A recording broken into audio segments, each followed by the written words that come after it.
This is Todd Barkley with Barkley's Homegrown, and it's the 13th of December.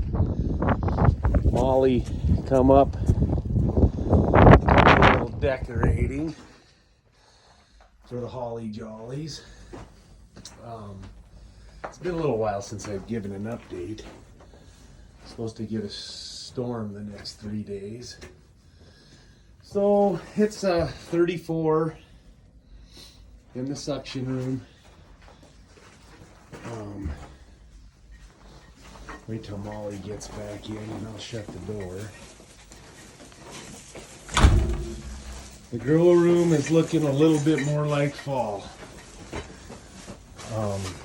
Kendall's spent some time pruning the tomato trees, tomato plants, I guess. As you can see, the stuff up against the Lexan got a little cold. But you know, we still got green growth.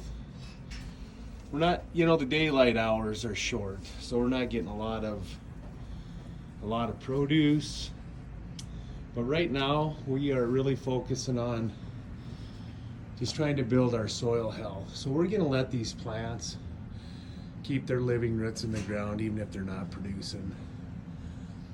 The passion fruit, as you can see, heat rises, so at the peak, it's looking really healthy. We have some leaf burn or freeze, I guess, closer to the Lexan, but these tomato plants down closer to the, I'm gonna call it the basement, really healthy. So again, just a really good example of the microclimates that we have in here. The north growing wall or grow beds are doing much better than the south. I think it's, the sun is low in the winter, so the sun that does get in here gets back there. And not only that, but it's probably in a warmer growing zone. If we had thermometers back there, there would be a microclimate back there too. And a lot of the stuff we have growing back there are the cooler season plants, like the Swiss chard and the blood beets, some carrots, some lettuce. Again, at a scale that's feeding our family, not a whole lot of extra. Molly's parsnips, they're actually getting pretty big. If you'll feel the base of them. The kale is doing well. Our trees, right? So we're not experts. We're hoping they're going through their sort of fall thing. I guess we'll learn a little bit more in the spring how they do. Some more of the tomatoes. Now there's a guy in Utah that has kept his tomatoes alive for a couple years, but he also keeps a propane heater, so it maintains 45 degrees in his grow room. We have backup electric heaters that handle the humidity. We don't have them on a thermostat. We're going to keep an eye on that. If we start seeing some issues to protect the trees, we'll probably put them on a thermostat, so when it gets below 35 in here, that we'll have them kick on and just see if we can maintain above freezing, obviously. The catnip is doing great. There's just all kinds of fun stuff. The cayenne pepper plant is still alive. I mean, he's just taken a beating up next to the Lexan. But the pepper plants on this other side, they're not producing a lot, but they're healthy plants.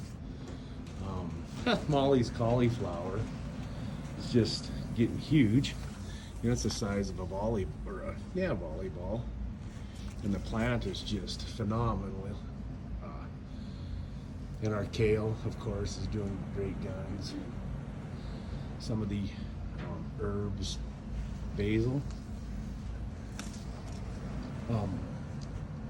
We have a grove, I'm gonna call it a grove of celery back here. And yeah, you know, it just tastes amazing. It's not bitter at all. It's just delicious. The borage plants are pretty. Flowers. Some of these tomatoes are yellowing, you know, lack of sunlight. We haven't had a lot of sun in the last couple days. The eggplant on the north wall. These were cabbages that we actually harvested earlier, and the plants have just been so healthy. And again, we're focusing this first couple years on the living root and on the soil health. So we just decided to let them go. Some more Molly's parsnips. You know, some of the lemon trees.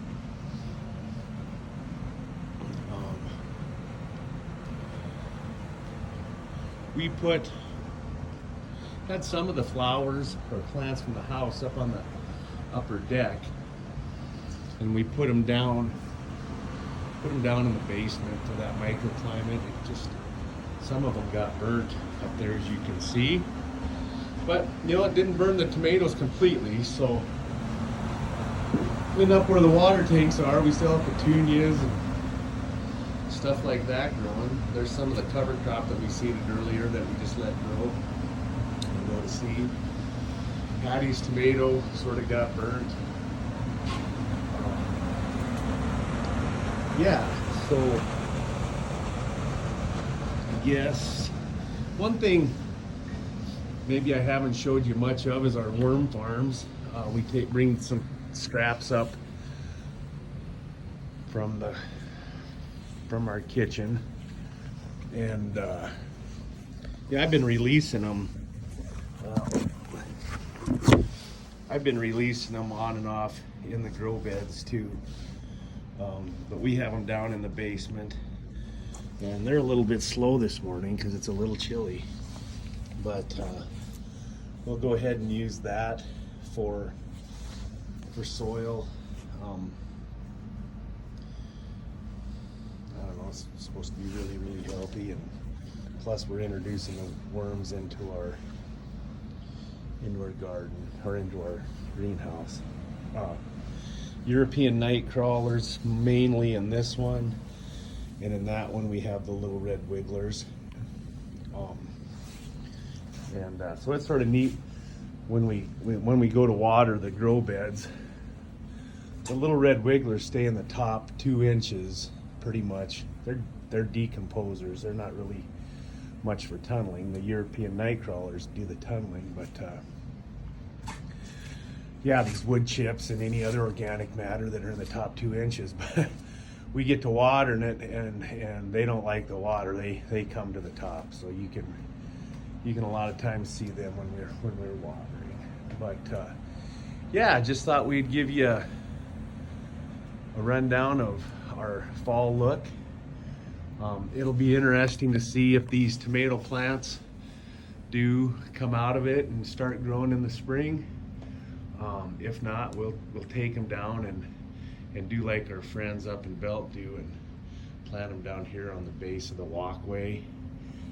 And we'll put panels so they can trellis up. But we just thought that was a great idea, and gained a lot of extra space as far as grow room. We're still figuring it out. I imagine we're only utilizing 30% of what we could grow in here.